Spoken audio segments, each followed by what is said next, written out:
Our story is called I Made an Unholy Deal to Save My Wife from Cancer, but it didn't go as planned.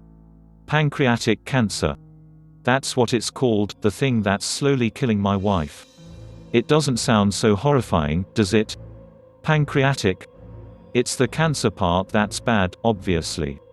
It's the cancer part that's slowly eating away at my wife, my one true love, relentlessly devouring every part of her, until there's just a withering, wheezing stranger left, her tormented gaze begging for it to be over, every fiber of her being aching for death. I tried everything up to that point. And I mean everything.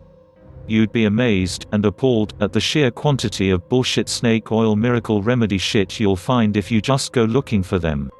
All the healers, shamans, witch doctors and loathsome charlatans preying on the weak and desperate. But conventional medicine had failed me. Failed my wife. And I couldn't find it in me to give up, no matter how much she begged me to.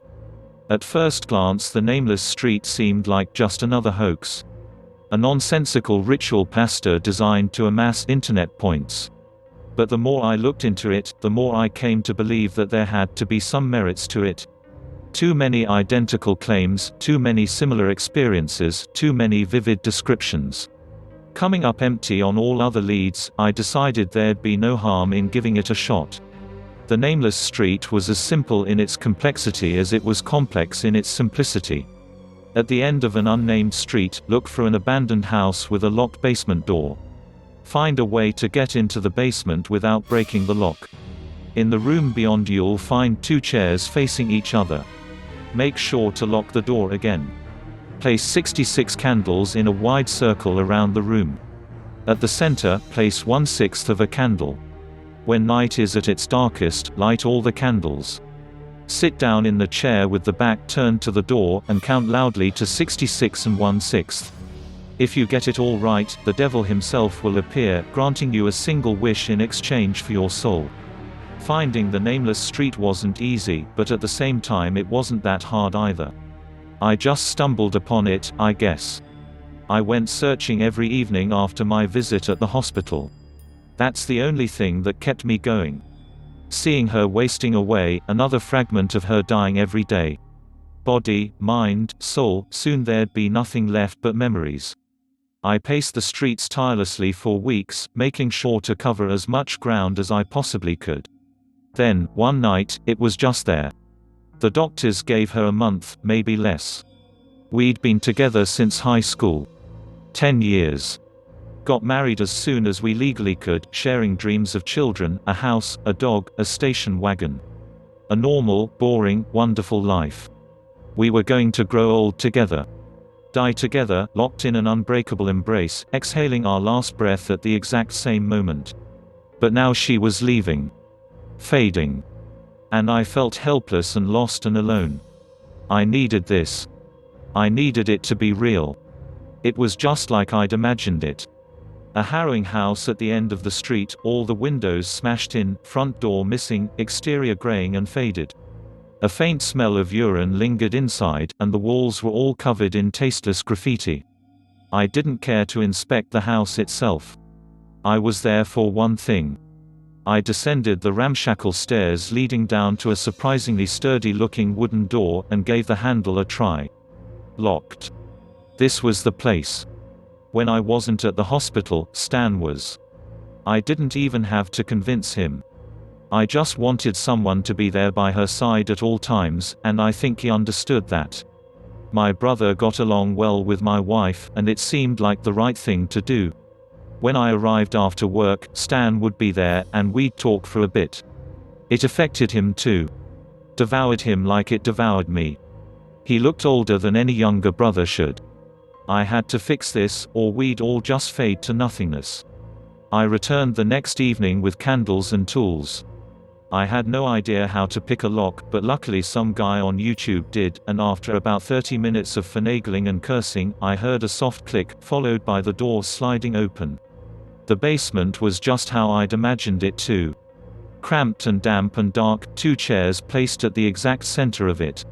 Once I'd made sure the door was locked, I started placing the candles in a wide circle, saving the 1/6 of a candle for last. I sat down on the chair with the back turned to the door, and waited. When the night is at its darkest. How can you tell? Isn't night just a lack of light? When the sun is down, isn't it just down? I felt stupid, ignorant, like I'd fooled myself into believing something that'd never work. How could it work? It was utterly ridiculous. But still, I couldn't give up now. I had to try. I owed my wife that much. I started lighting the candles. I figured it wouldn't get any darker, and couldn't very well spend all night in that creepy abandoned shithole. Better to just get it over with. It took a good 5 minutes to get all the candles in the circle lit, and I swallowed deeply before lighting the final one. It didn't feel any different, but I sat down regardless, and started counting loudly to 66 and a sixth seconds. 1, 2, 3, 4. My voice rang hollow and insincere. I glanced around anxiously while counting, but save for the dancing shadows cast by the flickering candles, there was nothing. 33, 34, 35. Don't you find this hysterically ridiculous? A cheery voice queried from behind me. I suppose I wasn't really expecting anything to happen. Not really. Thus the sudden realization that someone was there, behind me, caused me to tumble off the chair in shock, and I spent quite some time desperately struggling to get back up. I mean, you must have stopped at 66 and a sixth and gone, wow, this is some next level absurd as shit nonsense, right? He was not what I expected. At all. He was young, maybe in his mid-20s, long blonde hair, dressed in jeans and a white hoodie. He smiled widely, emerald eyes sparkling vividly as they scanned the room. All you had to do was ask, he mimicked, holding a phone up to his ear. No need for this unnecessarily elaborate. He paused, waggling his right index finger around theatrically. I want to say ritual. Who are you? I stammered incoherently. Such a useless question, he chuckled. Names have no meaning here. Are you? I staggered back into the wall. Are you the devil? Look, buddy, he grinned widely, it really isn't important. What is important, however, is what I can do for you. He wandered around the room nonchalantly, eyes darting back and forth between the flickering candles and me. He was tall and slim, yet unnaturally imposing, like he could squish me like a bug at any moment if he felt like it. I kept backing into the wall senselessly like a frightened animal. Let's sit, shall we? He beckoned for me to join him as he sat down. We have much to discuss. Jesus Christ, I mumbled. Was this really happening? Nothing about it felt right. It felt unholy. Blasphemous. My back scraped against the cold protruding bricks of the wall, like the pain somehow grounded me to reality. Jesus fucking Christ, I added. Look, you can call me anything you'd like if it makes you feel better. His piercing eyes dug into mine. It really doesn't matter what fantasy you subscribe to. In the end they're all nothing but lies, and just like names they only hold meaning to owners and believers. And let's just say I'm neither. Now, please just sit, James. You're making this whole satanic deal thingy very awkward for the both of us. How do you know my name? I mumbled, still subconsciously backing into the unmoving wall.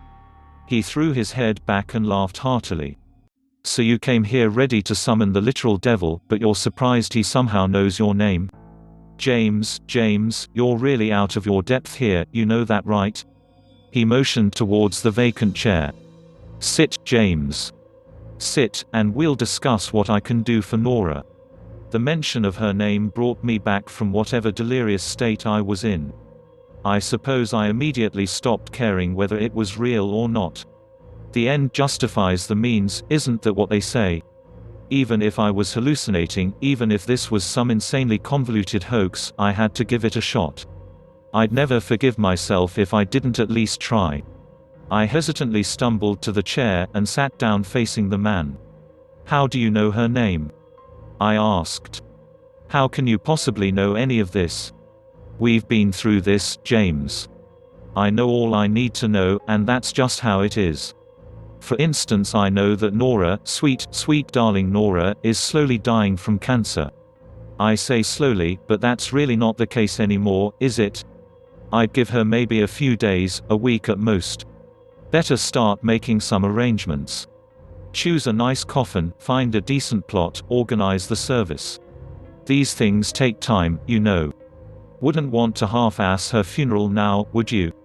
I felt a sudden rush of anger. Anger and resentment and sadness and despair. I wanted nothing more than to just punch his infuriatingly carefree face in, but something deep down inside me told me that would be a horrible idea. Instead I just broke down crying. Heavy, convulsive sobs. There, James my boy. It isn't over yet, he smiled. What if I told you I could take it all out of her? The cancer. Just reach into that frail, broken body, and rummage around in there until it's all gone. Wouldn't that be something? I stared at him blankly, tears running down my face. Could you do that? I murmured. Could you really do that? I could, he leaned back, hands behind his head. But you know, I'd have to put it somewhere else. Natural order, balance, and all that jazz. But I'll do you a solid, since I kinda like you, James. What do you mean? See, what I do with it, the cancer, is entirely up to me. I mean, I could just stuff it in you. And normally I would, you know. I'm a stickler for irony. You know how it goes, you can't live without the love of your life, so you make an unholy deal with some diabolical entity to save her, only to die days later. Hilarious. But since you've grown on me like a tumor, I'll do you one better. What do you say we stick the big C into your worst enemy instead? My worst enemy? Did I even have enemies? I mean, I didn't really like my boss. And my neighbor was incredibly annoying, and truth be told I could really do without the "you're not good enough for my daughter" attitude from my mother-in-law too. But an enemy? I suppose my coworker, Eric, was the closest thing I had to an enemy. He was demeaning and malicious, always going out of his way to make me look bad.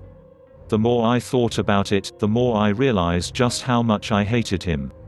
Yes, I said. There's this guy, Eric, at my Joe. Oh, I'm sorry, he interrupted. I think you misunderstood me. I don't need to know who you think your worst enemy is. No, James, my guy, first know who your worst enemy is. I just need a yes and the old handshake to confirm our arrangement, that's all. How do I know you can do it? I suddenly felt a sobering doubt rising. This was all too good to be true. Too fucking crazy to be real.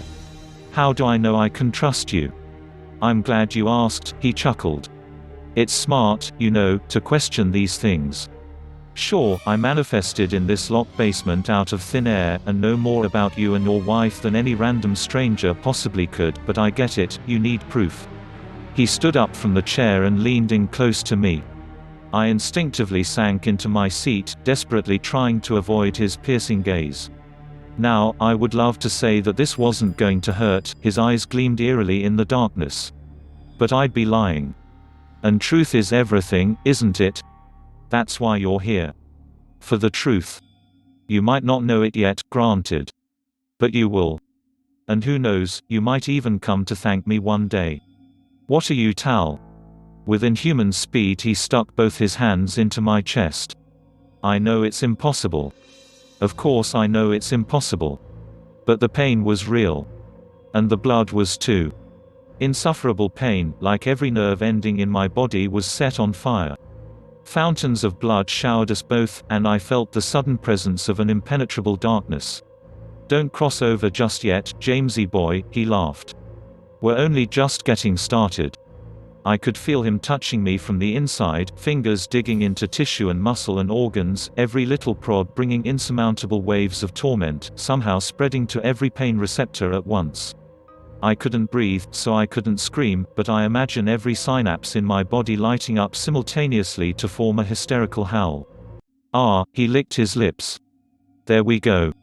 Just the suckers we were looking for. They can be a handful, let me tell you, and all this blood makes it hard too, you know. Takes practice.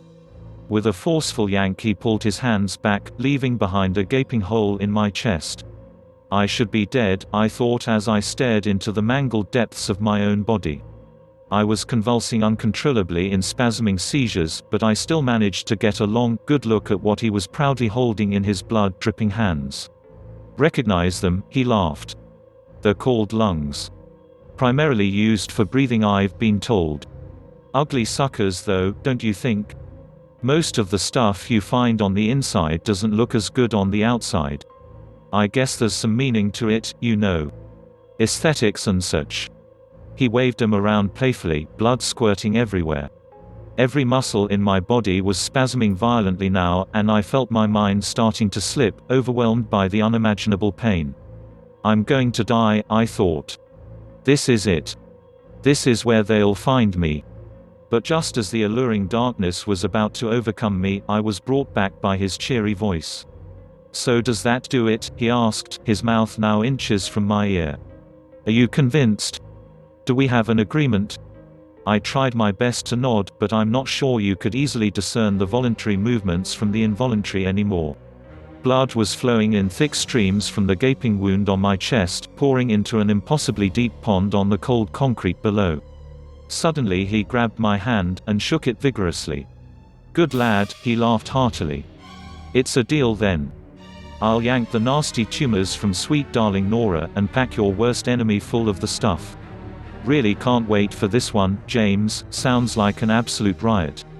The darkness was closing in, and I felt some manner of peace as a thick blanket of heavy tiredness enveloped every part of my being. "I'll be on my merry way then," he said. "People to meet and eat, you know how it goes." I could hear him walking towards the door. Heavy steps, echoing through the room. Too heavy for his lithe frame. Everything was turning black now, and I suppose I was mere seconds away from passing out and on when his voice brought me back once more. "Oh, right, I forgot," he chuckled. "You probably need these." Mind-numbing pain shot through my body as he pushed his hands into the wound again, brutally rummaging around in there for what felt like ages. Then, with a sudden yank, he was out again. "There you go," he said. "Good as new. Keep those suckers clean now, you hear? Stay away from cigarettes and huffing asbestos." He laughed. "Anyway, be seeing you, James. I have a feeling we'll talk again real soon." And with that, he was gone. I was left slumped over my chair, wheezing and spasming for minutes, before realizing I was completely fine. I refused to believe it at first. I examined my chest thoroughly, every inch of it, then turned my attention to the floor. Not a drop of blood. Not so much as a paper cut on my chest. It was like it had never happened. But it did, didn't it? The pain was so real, so horribly, gruesomely real. Minutes of excruciating torture that felt like years, and then, nothing. I didn't stick around to question what had happened. I got out of that basement in a panicky haze, and never looked back. When I got home I immediately collapsed on the couch, and slept for 12 hours straight. I'm sure I would have slept longer, probably days, maybe a week, but I was ripped from my deep slumber by the sound of my phone. "Yeah?" I mumbled. "Who's this?" "James." Stan yelled excitedly. "You're not gonna believe this. It's a fucking miracle." A miracle. Even the doctors agreed. There was just no medical explanation for Nora's sudden recovery. No rational way to describe how the cancer had just vanished. Poof. Not a trace left in her. A miracle, they all agreed. Deep down I knew that wasn't the case, of course. It wasn't miraculous at all. In fact, it was probably the exact opposite. But I didn't care. I was just so happy she was still here, still alive, still breathing. I've never cried like I cried that day. Tears of joy. Who knew such a thing could be real? Weeks went by, and that night in the basement slowly faded from memory. I guess I just went with it, you know. Pretended it was all some vivid hallucination, brought on by sleep deprivation and desperation and grief. And when Eric didn't get horribly sick and die, like I'd secretly hoped, I just let it all go. Life moved on. Except it didn't. It all stopped in that basement. Maybe not stopped, but perverted. Grew out of control, like cancerous cells. My wife sat down with me a month later. "We need to talk," she said. I could tell by the look on her face that it wasn't anything good. There were tears, lots of them, crocodile and otherwise, and a pained, guilt-ridden expression. She wanted a divorce, she told me. She'd been seeing another man for quite some time now, but because of the cancer and her imminent death, she didn't have it in her heart to tell me. But now that she was healthy and had her life back, she wanted to move on. Wanted to find happiness again. "Who?" I remember yelling. "Who the fuck is he?" "It's your brother," she sniffled pathetically. "It's Stan." I suppose my life ended there. Betrayal comes in all shapes and sizes, but from my own brother. My own flesh and blood. It was too much to bear. And I guess I felt it already then. The hate.